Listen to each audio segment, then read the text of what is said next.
Panchakarma is a very sophisticated process of clearing the toxins that have gathered in our bodies. The accumulating imbalances over a lifetime result in distortions in tissues. And Ayurveda is unique in having a very sophisticated series of processes that allows the tissues to be cleansed and healed in a very profound manner. This really is what the Panchakarma is about. In the very most ancient texts of Ayurveda, in all the descriptions of the treatment of all diseases, the very first step is always to do a Panchakarma, to remove the residues of life's traumas from the physiology, to thereby allow that healing could far more effectively occur. So it was very fundamental to the whole sequence of treatments in Ayurveda. And its significance nowadays is that living in very polluted and very stressed environments, particularly in city lives, the discussion emerged amongst Maharishi with the panel of Ayurvedans when they were bringing Ayurveda to the West. Just what could be done to help people in cities, to help them to evolve even, to grow in their own spiritual life as well as their material well-being. What could be done? And the solution was offer Panchakarma, which is why Maharishi Panchakarma treatments started to become available in the West. A wonderful sequence of treatments that remove what the body cannot remove. The body can easily remove water-soluble toxins as we pee, but passing water, we eliminate the water-soluble toxins, but toxins that dissolve in oils, in fats, they're very difficult for the body to handle. There's no medicine that can help because it would be far too toxic. And yet there was this fascinating strategy from ancient texts where you use oil by mouth, by massage, to saturate our tissues and dissolve the toxins inherent in those tissues in order for those toxins now to be shifted to the liver and gut for their removal. So this is the significance and the importance of Panchakarma. Now I've heard that even in India, Panchakarma therapy as it was taught in the ancient texts was not really practiced. That's absolutely true. It fell into decline in the long, tumultuous history of India. And in fact, though mentioned in great details in the ancient texts, in reality only in the south of India, particularly in Kerala, there survived aspects of these treatments. And perhaps 50 years ago, a revival started in north of India of Panchakarma treatments, and now the Panchakarma is pretty global. It became of interest to the spa industries because some of these treatments are so wonderful. However, in spa facilities, you only get a preparation which starts to shift toxins out of the tissues by doing massage and various steam baths and the like.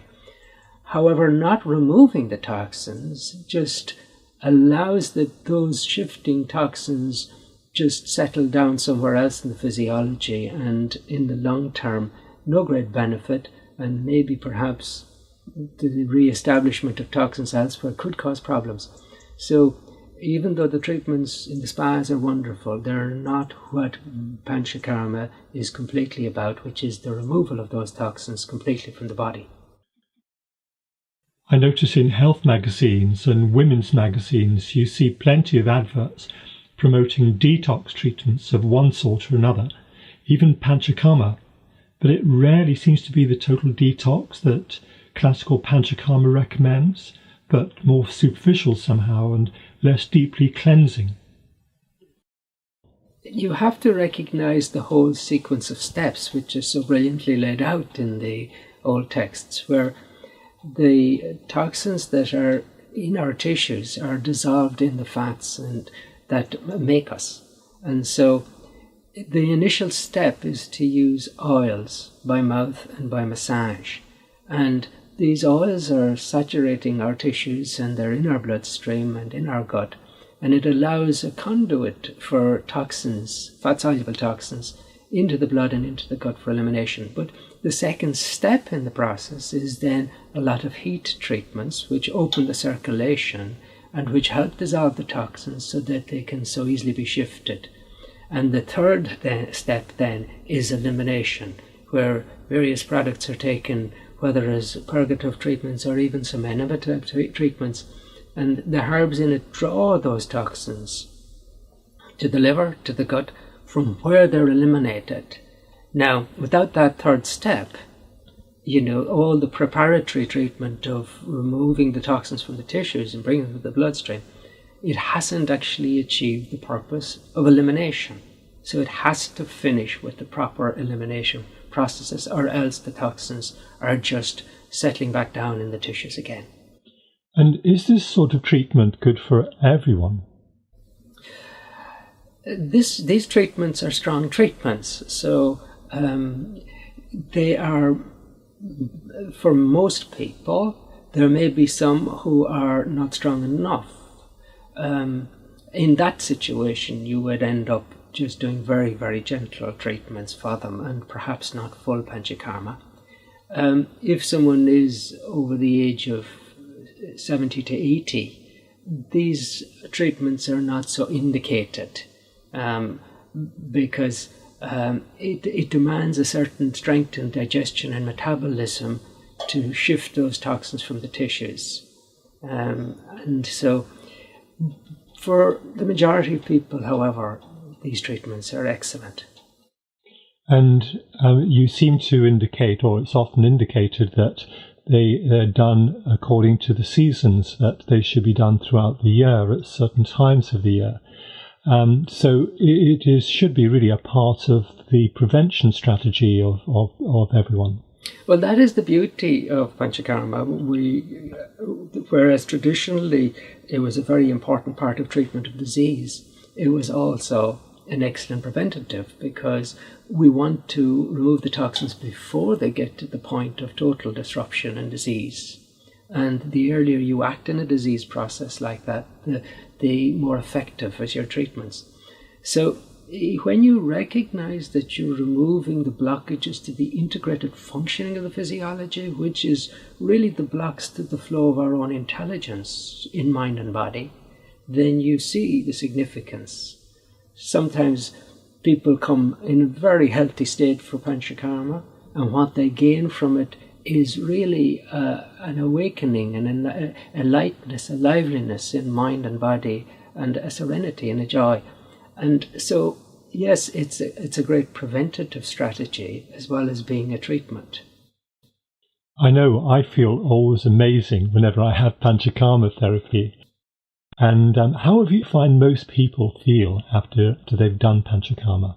Oh, they do feel good. They do feel good. They like it.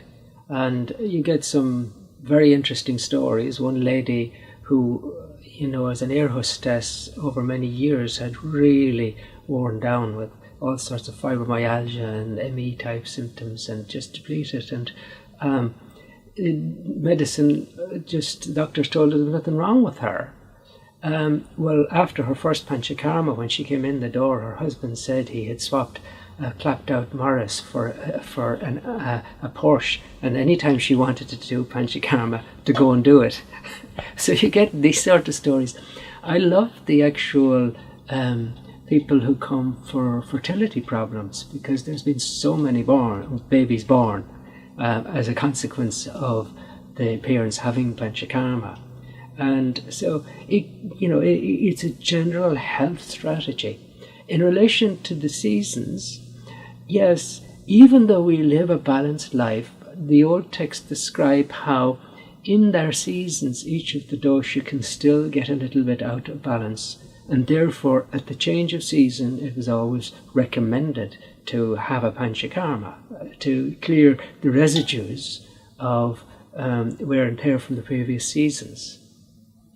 But I would be suggesting to people, if twice a year would be really good, but at least every year Panchakarma is really good. So that when you come to the end of the summer, for instance, it's a good idea perhaps in the early autumn to have Panchakarma to get rid of the heat or the pitta that can accumulate over that period. That's precisely it, Peter, exactly. And, when we come to the spring, the end of the kapha season is a time when it's really valuable to shift the toxins that have gathered over that autumn-winter. So definitely, I will be thinking about it in autumn and spring. So whatever you are, whether you are ill or whether you're well, it's really good for everyone. Whether you have the full Panchakarma or whether you just have a partial Panchakarma, maybe you can't do all the detoxing immediately, it's good for everyone. It is.